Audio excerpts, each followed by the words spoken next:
Well, howdy guys. So a super late upload, but I just saw something that caught my attention that my wife actually brought to my attention that I shouldn't say I couldn't believe it. I kind of saw this coming for a while, but it caught my attention and somehow I missed it through the cracks today. And it's True Religion is now filing for bankruptcy. Well, filing for bankruptcy protection, I should say. Now, why does this even matter to me? There's companies going bankrupt all the time, right? True Religion used to be one of my biggest investments some years back. And I was invested in this one around 2012, 2013. What I loved about it was the brand. I loved how it was made in USA. I loved how they had a ridiculous balance sheet, like no debt and like $220 million in cash. And this was a company that had a market cap of like $600 million. So you do the math on that, you're only really paying about $350, $400 million for the actual business. They were very profitable company. I loved all that. And toward the end of my investment in them, I started to see a lot of things I did not like. Now, lucky enough, the company was bought out toward the very end of my investment, and I was only up a few percent before the buyout. The buyout happened, and I got a very nice exit. I mean, I don't know how much I made. I probably made $5,000 or $6,000, which at that time was definitely a lot of money. So it was definitely a very good thing for me. And let's look at some things here, guys. So obviously the company was founded in 2002. It grew popular. It capitalized on the whole expensive jeans thing, right? Their revenue when I owned it was $490 million. Then the buyout happened toward the end of 2013 to go private. The buyout happened for about $835 million. Now, mind you, the company had over $200 million in cash. So really Tower Brook Capital, they really only paid like $600 million net, you could really say. And this past year, guys, this blows my mind. True Religion had a net loss of $78.5 million on $369 million in revenue. So basically the company, has just gone down the pits. I mean, they were making tens of millions of dollars in profit when I owned the company, and now they just freaking lost $79 million last year. Like, that's a whole different company in literally, what, 3 or 4 years? And it was funny, I was reading into the reports on like why they said they're filing for this, bankruptcy protection. And they're like, oh, it's because like things are being sold more online. No, it's complete BS. This company just became a company that was, toward the very end of my investment, I already saw this, and then it just got worse and worse. And I kind of followed the company here and there because it was one of my biggest investments at one time, right? So I just kind of like kept an eye on it. And they screwed up so many things. First off, the CEO, I think his name was Jeffrey Lubell back then. He's also the one that founded the company, right?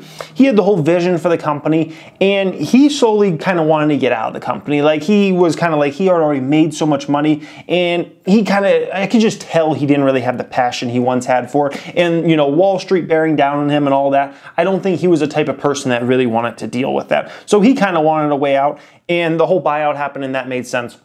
Now, what did they do wrong with this brand? I mean, this was a brand that was so hot, celebrities were wearing them, and anybody, Serena Williams was going to shop there. Anybody that was anybody, in Hollywood was buying True Religion. Like, that was the thing, right? This company screwed up in so many ways. One of the main ways True Religion screwed up was they went away from branding. They went away from the whole horseshoe True Religion branding, and they started making clothes that weren't even like True Religion branded. Like, it didn't even say True Religion on it. That's like the stupidest thing you can do. You're a premium brand. You charge super expensive prices for your shirts, for your pants, anything you sell there. Super expensive. Like one of the most expensive places you can buy jeans at, right?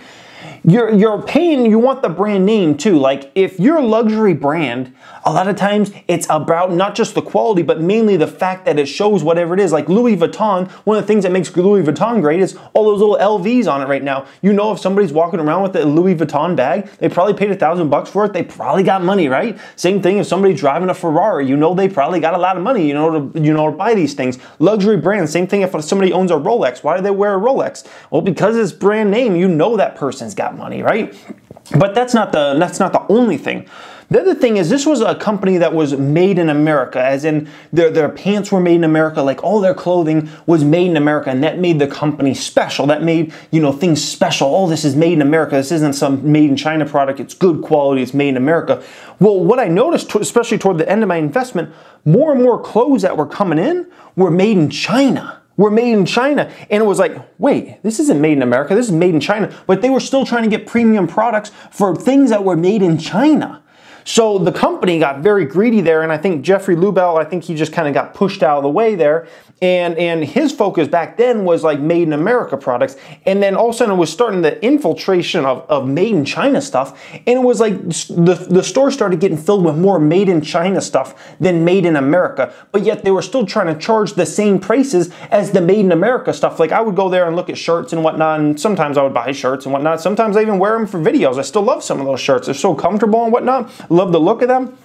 And I would look at shirts, and it would be hard to find a made in America shirt. It would be made in China, made in China. I would look at jeans. Some of the jeans and some of the pants were starting to be made in China. I was like, what is going on here? Like they've totally lost what makes True Religion true religion. It's a premium brand, and it's made in America. And so they threw away both of the things that made the brand. The True Religion branding, the horseshoe, like all that, all the styles that were in, right? They threw away all that.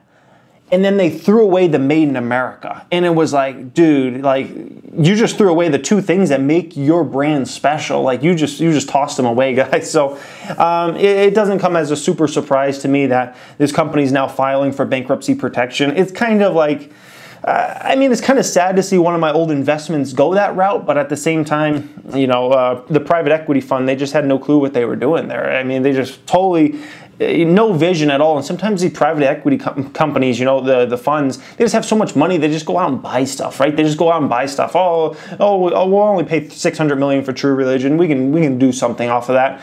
You know, and sometimes they have just no clue at all what they're doing, and this is obviously a case. So anyways, let me know what you guys think about this whole story and whatnot, and if you know of any other brands that you're thinking, man, this brand might go that route someday or whatnot. They could just, they hit their peak in 2012, and from there it just got ugly, and dang, $79 million loss last year. That's just mind-blowing.